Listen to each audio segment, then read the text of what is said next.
এক রাতে শহরের প্রান্তে একটি পুরনো এবং পরিত্যক্ত বাড়ি ছিল। স্থানীয়রা বলতো সেখানে এক ভয়ঙ্কর ভূত বাস করে। রাত 12টা বাজতেই অদ্ভুত সব শব্দ শোনা যেত, ঘুংরানির মতো, যেন কেউ কষ্ট পাচ্ছে। এক রাতে রাহুল নামের এক সাহসী ছেলে তার বন্ধুদের নিয়ে ওই বাড়িতে যাওয়ার সিদ্ধান্ত নিল। তারা বাড়িতে প্রবেশ করার সাথে সাথে হালকা বাতাস বইতে লাগলো এবং দরজা নিচ থেকে বন্ধ হয়ে গেল। হঠাৎ তারা সিঁড়ির নিচ থেকে একটা কালো ছায়া দেখতে পেল, যেটা ধীরে ধীরে তাদের দিকে এগিয়ে আসছিল। ছায়ার চোখ দুটি আগুনের মতো লাল ছিল আর গা থেকে ভয়ানক ঠান্ডা বাতাস বের হচ্ছিল। তারা ভয়ে জমে গিয়েছিল, কেউ নড়তে পারছিল না।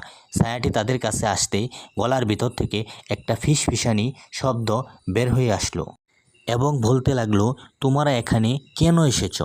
হঠাৎ বাড়ি কেঁপে উঠল আর এক প্রচণ্ড চিৎকারে সব আলো নেভে গেল। সে রাত